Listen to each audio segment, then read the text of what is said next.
Hello students, how are you?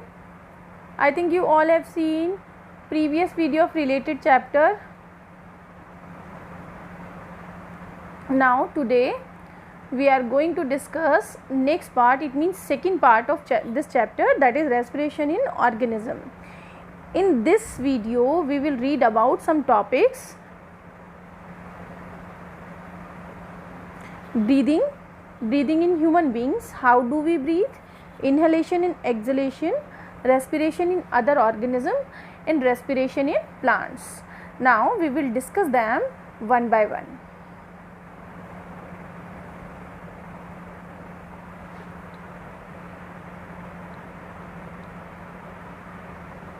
Breathing, exchange of gases is known as breathing, यानी कि गैसों को बाहर छोड़ना यानी एक्सेल करना और इनहेल करना क्या कहलाता है, हमारा ब्रीदिंग कहलाता है. तो breathing is a part of respiration. Breathing किसका हिस्सा है, रेस्पिरेशन का. हम हमारे पहले वाले यानी प्रीवियस वीडियो में we have learned about aerobic and anaerobic respiration and we have seen the examples also.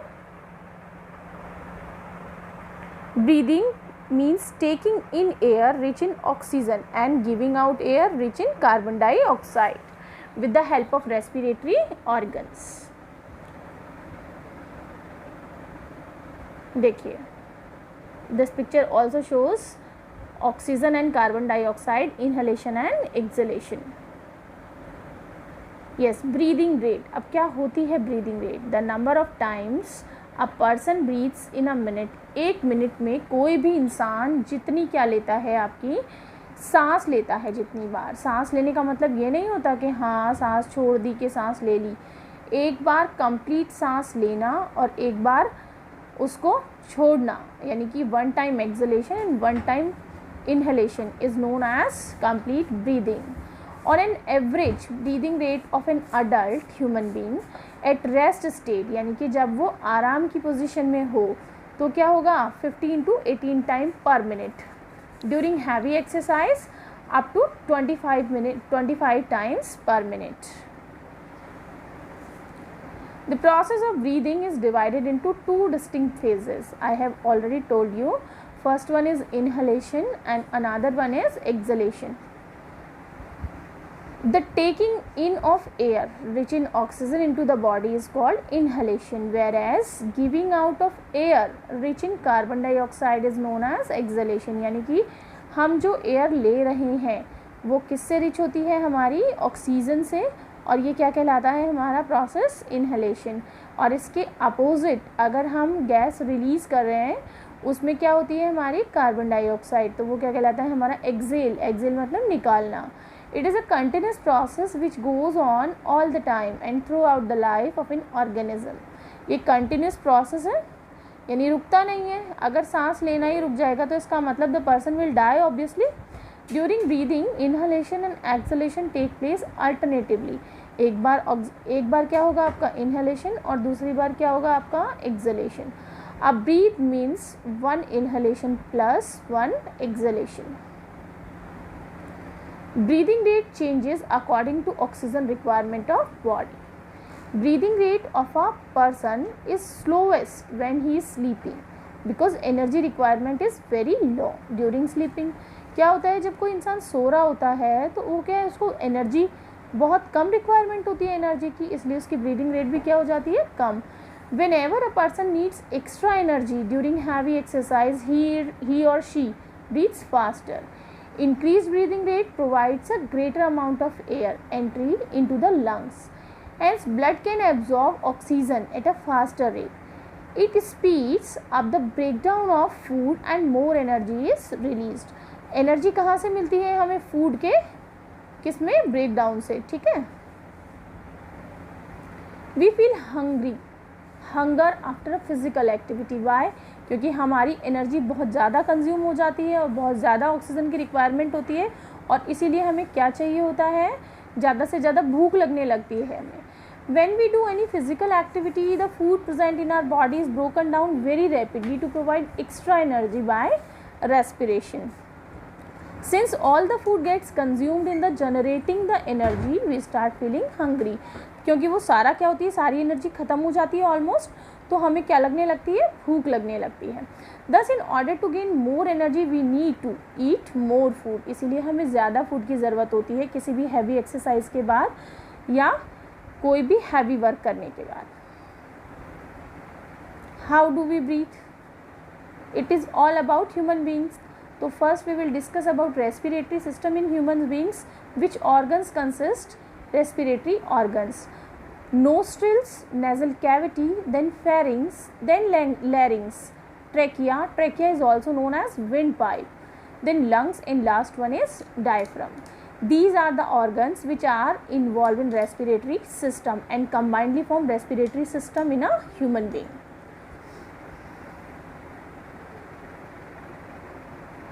You can easily see that where the particular organ is situated in the human being. देखिए यहाँ पर क्या है, nostril दे रखा है. Nostril के बाद nostril क्या है, जो हमारी अपर ओपनिंग होती है, बाहर की जो आउटर ओपनिंग होती है उसको क्या बोलते हैं, नोस्ट्रिल. और नोस्ट्रिल किससे कनेक्ट है, आपकी पीछे किससे, नेजल कैविटी से. नेजल कैविटी के बाद फेरिंग्स, और फेरिंग्स के बाद नीचे लैरिंग्स. लैरिंग्स के बाद आपका क्या है, आपका ट्रैकियल पाथ. ट्रैकियल के पाथ के बाद क्या है हमारा, लंग्स. और लंग्स, दोनों लंग्स किससे जुड़े हुए हैं, हमारे नीचे एक मस्कुलर शीट होती है, उसको बोलते हैं हम डायफ्राम. देखिए, nose has 2 holes called nostrils. Nasal pass joins the nostril to trachea. जो नेजल पाथ होता है जहाँ से होकर एयर जाती है वो क्या उससे जोड़ देते हैं, उसको क्या बोलते हैं हम, विंड पाइप. विंड पाइप और फूड पाइप दोनों क्या होते हैं, नियर बाय होते हैं ना. Upper end of trachea has voice box called larynx. जो हमें उभरा हुआ बाहर नज़र आता है ना हमारे गले के पास, उसको बोलते हैं हम larynx. Lungs are present in the chest cavity and chest cavity surrounded by ribs. जो चेस्ट कैविटी होती है हमारी वो रिब से घिरी हुई होती है एक साइड में. A large muscular sheet called diaphragm form the floor of. और जो चेस्ट कैविटी है वो जुड़ी हुई होती है, ठीक है. और किसकी, दोनों तरफ के जो लंग्स हैं वो एक मस्कुलर शीट से जुड़े होते हैं, उनको क्या बोलते हैं हम, diaphragm. Breathing involves the movement of diaphragm and the rib cage. Breathing में ये सारी चीज़ें क्या होती हैं, इन्वॉल्व. देखिए अब यहाँ पर देखिए, एक पिक्चर में हमें डायफ्राम ऊपर की तरफ दिखाई दे रहा है डाउनवर्ड, और एक में हमें नीचे की तरफ दिखाई दे रहा है. देखिए इनहेलेशन की अगर हम बात करें तो air is drawn in. Air क्या है, अंदर जा रही है, और अंदर जा रही है तो क्या हो रही है, रिब्स जो हो रही हैं बाहर की तरफ आती हैं. बहुत ध्यान से देखना है इस चीज़ को. देखिए क्या बोल रहे हैं हम कि एयर जब अंदर जा रही है, when we inhale ribs move outward. जो रिब्स होती हैं हमारी वो बाहर की तरफ आती हैं, और डायफ्राम्स मूव डाउन. डायफ्राम क्या होता है, डाउन जाता है, ठीक है. तो चेस्ट कैविटी का साइज़ क्या लगता है हमें, बड़ा हुआ लगता है. लेकिन अगर हम बात करें एक्सलेशन की तो एयर क्या है, बाहर जा रही है. बाहर जाने पर रिब्स मूव बैक. रिब्स पीछे की तरफ आ रही है, चेस्ट कैविटी का साइज़ क्या हो रहा है, छोटा हो रहा है. और डायफ्राम मूव्स बैक. डायफ्राम कहाँ जा रहा है, पीछे की तरफ. This occurs in exhalation. तो this is the picture of inhalation and exhalation. ध्यान से देखना बेटा, एक्सलेशन और इनहेलेशन दोनों बहुत इंपॉर्टेंट टॉपिक्स हैं. Inhalations, ribs move up and outward, diaphragm moves down. This movement increases space. ये क्या करता है, ये मूवमेंट चेस्ट कैविटी का स्पेस इंक्रीज कर देता है एंड मेक्स इट लार्जर, और उसको बड़ा कर देता है. As the chest cavity becomes larger, air is sucked in from outside into the lungs and lungs get filled with air. और फटाफट लंग्स किससे भर जाते हैं, एयर से. Exhalation, ribs move down and inward, नीचे की तरफ और अंदर की तरफ. Diaphragm moves up to its former position. This reduce the size of the chest cavity and makes it smaller.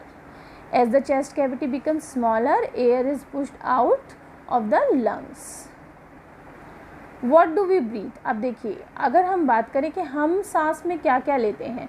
अब ऐसा तो है नहीं कि हमें ऑक्सीजन की ज़रूरत होती है तो हमारी बॉडी, हमारी नोज़ खाली ऑक्सीजन ही लेती है. जो हमारी नोज़ के अंदर जो एयर जा रही है उसमें सिर्फ ऑक्सीजन ही नहीं, it is a mixture of all gases. The air is a mixture of gases like nitrogen, oxygen, carbon dioxide and water vapour etcetera. we inhale the same mixture of gases contained in the atmosphere, our nose cannot filter out the oxygen from other gases. When we exhale, the composition of the air remains all. इसी तरीके से जो हम लेते हैं वो भी वही होता है और हम जो छोड़ते हैं, रिलीज़ करते हैं, वो भी वही होता है. तो only the percentage of carbon dioxide and oxygen change. खाली ये है कि हमें छोड़नी क्या होती है कार्बन डाइऑक्साइड और लेनी क्या होती है ऑक्सीजन. तो दोनों की परसेंटेज इनहेलेशन में और एक्सहेलेशन में अलग अलग होती है. देखिए, इनहेलेशन में 21%, 21% ऑक्सीजन होती है, कार्बन डाइऑक्साइड 0.04% होती है और वाटर वेपर बहुत लेस होती है. लेकिन जो एक्सहेल करते हैं हम एयर, उसमें ऑक्सीजन कौन सी होती है 16.4%, 4.4% carbon dioxide and water vapour more बहुत ज़्यादा होती है. तो the difference between inhaled air and exhaled air is the rate is that the inhaled air contain more oxygen while exhaled. देखिए, इनहेलेशन में आपको पता लग रहा है ना कि इनहेलेशन में ऑक्सीजन ज़्यादा होती है, जबकि एक्सहेलेशन में कौन सी गैस ज़्यादा होती है हमारी कार्बन डाइऑक्साइड. और beside oxygen and carbon dioxide the air also contain more water. Exhalation में पानी ज़्यादा होता है. तो air we inhale contain little water vapour during respiration. Water is also produced along with carbon dioxide. के water भी बनता है. ठीक है. So exhale air contains more water vapor than the inhaled air.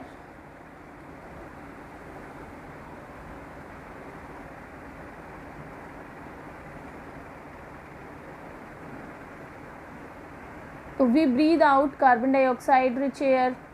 So for this we have to perform an activity. Take a clean test tube, pour some freshly prepared lime water in the test tube. Lime water मतलब चूने का पानी. इनसेट अ plastic, और उसमें एक plastic की straw डालते हैं और क्या करते हैं लाइम वाटर. देखिए, now blow gently through the straw a few times. क्या कर रहे हैं उसको ब्लू करने हैं. Is there any change. क्या होगा उसमें, कोई चेंज नजर आएगा. हम सांस छोड़ते हैं उसमें. ठीक है. जो लाइम वाटर है उसमें हम क्या कर रहे हैं, जैसे स्ट्रॉ से सांस छोड़ रहे हैं, तो क्या होगा देखिए अपने आप उसके कलर में चेंज हो जाएगा. If you exhale on a mirror. अब आप एक दूसरा एग्जांपल देखिए. मिरर के सामने अगर हम सांस छोड़ते हैं तो क्या होता है, carbon dioxide and water vapour जो वेस्ट प्रोडक्ट होता है produce during respiration are removed during exhalation. Thus we exhale on a mirror, a film patch of moisture on the mirror surface is formed. water vapor present in exhaled air condense on mirror. जो water vapour जम जाती है वो क्या हो जाती है condense. हमें छींक क्यों आती है.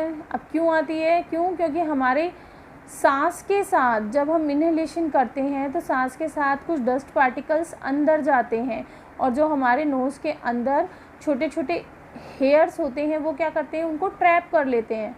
ट्रैप करने की वजह से क्या हो जाती है, हमें सडन क्या हो जाती है, छींक आ जाती है, स्नीज़ आ जाती है और वो जो पार्टिकल्स हैं वो बाहर आ जाते हैं. देखिए, the air around us has various types of unwanted particles such as smoke, dust, pollens, etc. When we inhale, the particles get trapped in the hair present in our nasal cavity. However, sometimes these particles may get past the hair in the nasal cavity, then they irritate the lining of the cavity, due to which we sneeze. ठीक है, इसी वजह से हमें छींक आती है. अब है breathing in other organism, other animals.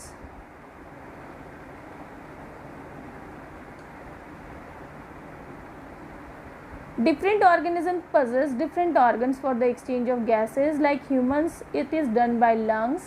Animals such as elephant, lions, cow, goat, frog, lizard, snake, bird also have lungs in their chest cavity like human for respiration. The smaller animals like cockroach, earthworm, fishes, and mosquitoes do not have lungs. In organisms like fishes, it is done by gills, whereas earthworm use moist skin for exchange of gases. Insects have spiracles for exchange of gases. Now we will discuss about cockroach.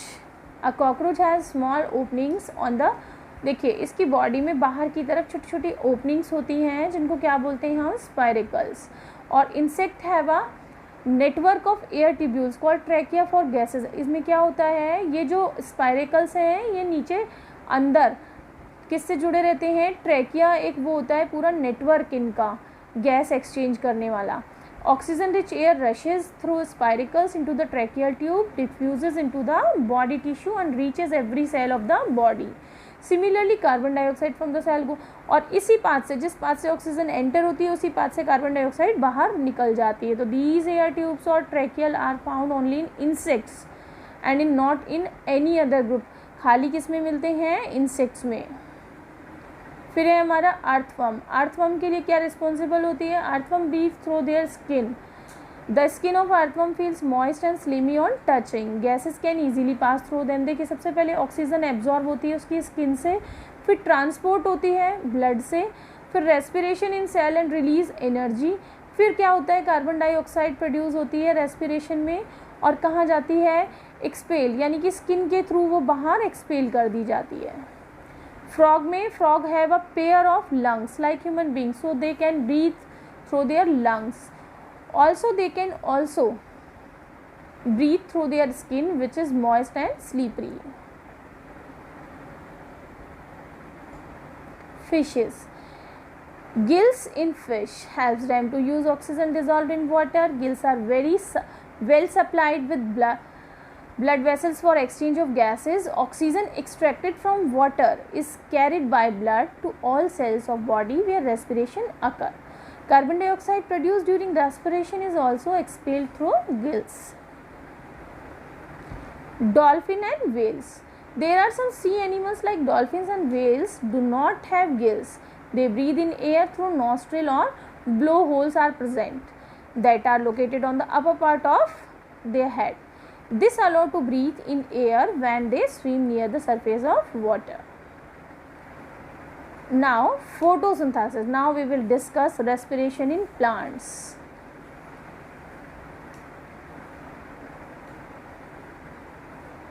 Like other living organisms, plant also respire for their survival. They also take in oxygen from the air and give out carbon dioxide. In the cell, oxygen is used to break down glucose into carbon dioxide and water.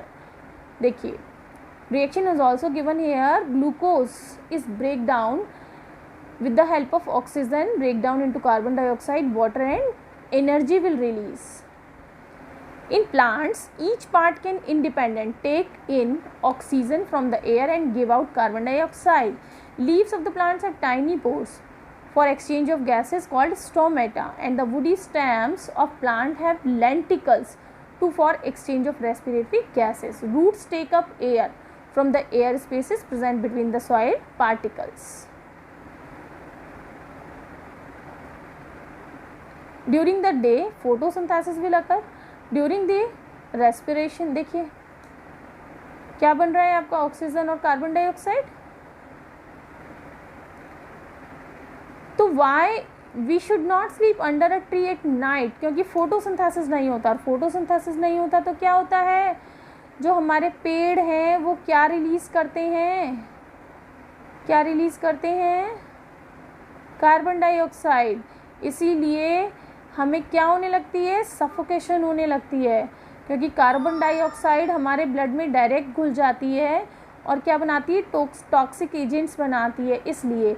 इसीलिए हमें रात को कभी भी पेड़ों के नीचे नहीं सोना चाहिए. Now this chapter has been completed here. Okay, we will discuss this in our live class, and you all have to subscribe channel also. Okay, bye. Thank you.